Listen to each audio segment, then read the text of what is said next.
Hello sisters family, तो स्वागत है आपका आपके अपने चैनल पर। दोस्तों आज हम लोग बात करेंगे एक और amazing book think like a monk की, जिसके ऑथर हैं जय सेठी। जय सेठी एक ब्रिटिश इंडियन ऑथर, ब्रॉडकास्टर और सोशल मीडिया इन्फ्लुएंसर हैं। अभी प्रेजेंट टाइम में उनके यूट्यूब चैनल पर 4 मिलियन से भी ज्यादा सब्सक्राइबर हैं। ऑथर ने अपनी लाइफ के कुछ पल मॉन्क के साथ भी स्पेंड किया और आज उनका एम है कि वो लोगों की लाइफ में पॉजिटिविटी, हैप्पीनेस और पर्पस को बढ़ा सके। दोस्तों इस बुक से आप लोग सीखोगे कि दूसरों की सेवा करना ही इंसान का मेन गोल होना चाहिए, जो उसे सच्ची खुशी और सुख दे। दोस्तों इस पूरी बुक को हमने 6 स्टेप में बांटा है। अगर इन 6 स्टेप को आप लोग ध्यान से समझ लेते हो तो ये पूरी बुक आपको समझ में आ जाएगी और आप भी एक सन्यासी की तरह सोच पाओगे। तो स्टेप फर्स्ट है आइडेंटिटी। आप लोग ये सोच रहे होंगे कि आपकी आइडेंटिटी आपकी खुद की बनाई हुई है, पर आप एकदम गलत सोच रहे हैं। आपको पता है कि आपकी आइडेंटिटी का मैक्सिमम हिस्सा लोगों की एक्सपेक्टेशन से जुड़ा होता है। आपका बिहेवियर आपके माहौल के साथ बदलता रहता है। आप परिवार के साथ होते हो तो कुछ और होते हो, ऑफिस में होते हो तो कुछ और होते हो, और अपने दोस्तों के साथ होते हो तो आपका बिहेवियर कुछ और होता है। आपकी पहचान आपकी माहौल के हिसाब से बदल जाती है और यही प्रोसेस को अपनाते अपनाते आप अपनी असली पहचान खो देते हो। तो दोस्तों सवाल ये आता है कि आखिर आपकी असली पहचान है क्या? हम आखिर इसे कैसे पता करें? ऑथर जय को भी काफी देर में पता चला कि उनकी आइडेंटिटी एक मॉन्क के साथ जुड़ी हुई है। वो इसलिए क्योंकि उन्हें मॉन्क के साथ रहकर खुशी और हल्केपन का एहसास होता था। अपनी फाइनेंस सेक्टर की जॉब से वो जरा भी खुश नहीं थे। उन्हें भीतर से हमेशा खालीपन महसूस होता था। पर ये मॉन्क बनने की जर्नी इतनी आसान नहीं थी, क्योंकि उनके माता पिता की भी कई एक्सपेक्टेशन उनके साथ जुड़ी हुई थी। वो भी चाहते थे कि उनका लड़का पढ़ लिख कर नौकरी करे और अपना घर परिवार बसाए। तो दोस्तों अभी आप लोग जो भी कर रहे हो खुद से पूछो कि क्या यही आपकी लाइफ का असली मकसद है? ये चीज आपको दिली खुशी देगी या आप सिर्फ इसलिए कर रहे हैं क्योंकि लोग वो सब चाहते हैं? तो दोस्तों अपने मन में झांक कर अपनी वैल्यू जानने की कोशिश करो। क्या आप लाइफ में ऑनेस्ट बनना चाहते हैं या काइंड बनना चाहते हैं? इसलिए अपनी वैल्यू को पेपर पर लिख लो। देखो कि जब जब आपको लाइफ में मौका मिला, क्या आपने इन वैल्यू को अपनी लाइफ में उतारा और सबसे इम्पोर्टेंट वैल्यू आपके लिए कौन सी थी?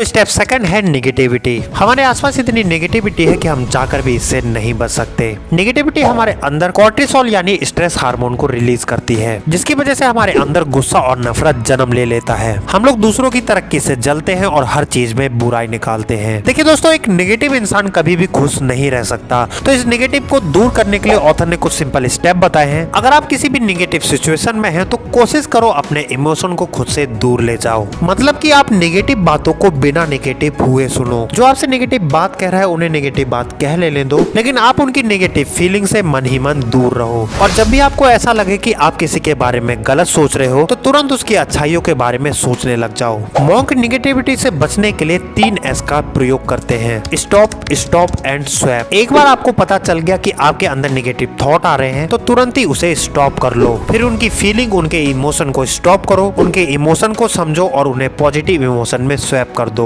स्टेप थर्ड है रूटीन। ऑथर कहते हैं कि आप हर दिन सुख और शांति से रह सकते हैं। ये सुख और शांति आपके डेली रूटीन में कहीं ना कहीं छुपी होती है। आपको अपने डेली रूटीन की सुबह सुबह जल्दी उठने से करनी होगी। आप अभी जितने बजे भी उठते हो उससे 1 घंटा पहले उठने की कोशिश कीजिए, ताकि आपके पास भरपूर टाइम हो और आप किसी भी काम को जल्दबाजी में निपटाने की ना सोचे। अब जरा सोचो, अगर दिन की शुरुआत ही स्ट्रेस से होगी तो पूरा दिन ही स्ट्रेस में जाएगा। कहीं आप भी सारे लोगों की तरह सुबह उठकर अपने फोन को तो नहीं छूते? देखो दोस्तों, ये सोशल मीडिया हमारा वैसे ही काफी वक्त बर्बाद कर चुका है। सुबह उठने के बाद अपने फोन की बजाय अपने डेली रूटीन को फॉलो करो। आप खुद देखकर हैरान रह जाओगे कि सारा काम करने के बाद भी आपके पास काफी टाइम बच गया, जो आप किसी प्रोडक्टिव काम में लगा सकते हो। अपना मॉर्निंग रूटीन के साथ अपना एक इवनिंग रूटीन भी बनाओ। अगर आप अच्छे से भरपूर नींद लेते हो तो नेक्स्ट मॉर्निंग आप फ्रेश और एनर्जी से भरपूर रहोगे। सोने से पहले ये जरूर सोचे कि अगले दिन आपका रूटीन क्या होगा। ये सब आपको मीनिंगफुल वे में जीने और पूरे इंटेंशन के साथ दिन गुजारने में मदद करता है। स्टेप 4 है ईगो।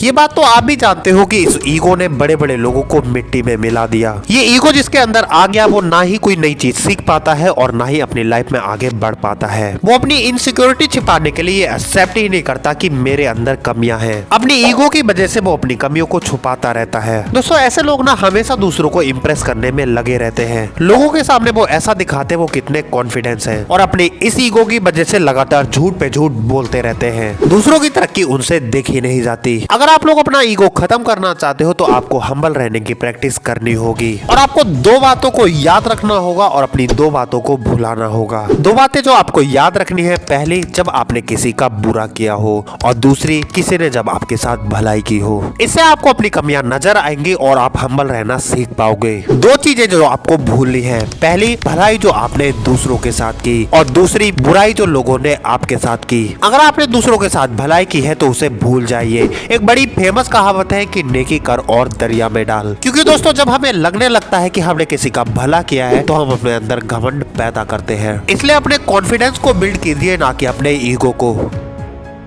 तो स्टेप 5 है ग्रेटिट्यूड। ग्रेटिट्यूड आपको पॉजिटिव साइड से चीजों को देखना सिखाता है। ग्रेटिट्यूड हमारे मेंटल हेल्थ से जुड़ी होती है। ये आपको सेटिस्फेक्शन और फुलफिलमेंट का एहसास कराती है। यही वजह है कि मॉन्क हमेशा ग्रेटफुल रहते हैं। अच्छा ये बताइए, क्या आप भी हर सुबह उठकर उन 99% लोगों की तरह अपना फोन चेक करते हो? मेरे हिसाब से इसका आंसर हाँ होगा। पर इसके बदले आप लोग पॉजिटिविटी क्यों नहीं करते? सुबह उठते ही सबसे पहले सिर झुकाकर उस ऊपर वाले का शुक्रिया अदा कीजिए। सोचिए कि आप कितने खुश नसीब है जो ऊपर वाले ने आपको एक दिन और दिया। उन लोगों के बारे में सोचिए जो आपसे प्यार करते हैं और जो भी आपके पास है उन सब चीजों के लिए धन्यवाद कीजिए। अगर दोस्तों आप लोग ग्रेटफुल रहते हो तो आपकी लाइफ में सुकून और खुशी खुद ब खुद आने लगेगी। देखिए कंडीशन चाहे कैसी भी हो, इंसान को हर हाल में ग्रेटफुल रहना चाहिए। जब हालात अच्छे हो तो हर कोई शुक्रगुजार हो सकता है, पर मुश्किल हालात में भी लोगों को ग्रेटफुल रहना चाहिए। क्योंकि ऊपर वाला मुश्किल हालात इसलिए देता है ताकि हम और भी ज्यादा मजबूत हो सके। ये ग्रेटफुल के ऊपर पूरी 28 दिन की प्रैक्टिस है। अगर आप ये ग्रेटफुल को अच्छे से समझना चाहते हो तो लिंक मैं नीचे डिस्क्रिप्शन में दे दूंगा, आप वहां से जाकर चेक कर सकते हो। तो छठा स्टेप है सर्विस। दूसरों की सेवा किए बिना आप एक मीनिंगफुल लाइफ जीने की कल्पना भी नहीं कर सकते। एक मॉन्क की भी सबसे बड़ी लर्निंग होती है सेवा भाव, यानी किसी के काम आना, जरूरत पड़ने पर लोगों की मदद करना। पर पता है सबसे बड़ी प्रॉब्लम क्या है? जब दूसरों की सेवा की बात आती है तो लोगों को इसमें परेशानी होती है। लोग अपनी सुविधा के मुताबिक ही किसी की हेल्प कर पाते हैं। किसी और की हेल्प करने में भी लोग अपना स्वार्थ ढूंढते हैं। निस्वार्थ भाव से सेवा करने वाले बहुत कम होते हैं। अब यहाँ कई लोगों के मन में डाउट होगा कि हम भला दूसरों की हेल्प कैसे कर सकते हैं जब हम खुद ही इतनी परेशानियों से घिरे हुए हैं। इसके लिए ऑथर जय कहते हैं कि आपका निस्वार्थ भाव बनना ही लोगों को और आपका भला करेगा। आप लोगों की बड़ी बड़ी हेल्प मत कीजिए, पर छोटी छोटी हेल्प तो करिए। जैसे किसी के लिए डोर खोलना, किसी को चेयर दे देना, या फिर बस या मेट्रो में किसी को सीट दे देना। जब आप अपनी लाइफ में दूसरों के लिए सेवा भाव लेकर चलोगे तो आप अपनी लाइफ में और भी ज्यादा खुशी पाओगे। अब जरा नेचर को ही देख लो, ये पेड़ पौधे हमें लगातार निस्वार्थ भाव से ऑक्सीजन देते हैं। सूरज हमें निस्वार्थ भाव से रोशनी देता है। नदियां हमें निस्वार्थ भाव से मीठा पानी देती है। ये सारे एलिमेंट दूसरे जीव जंतुओं की सेवा में लगे हैं और हम इंसानों को भी इनसे सीखना चाहिए। क्योंकि वास्तव में इंसान वही है जो इंसानियत जानता है,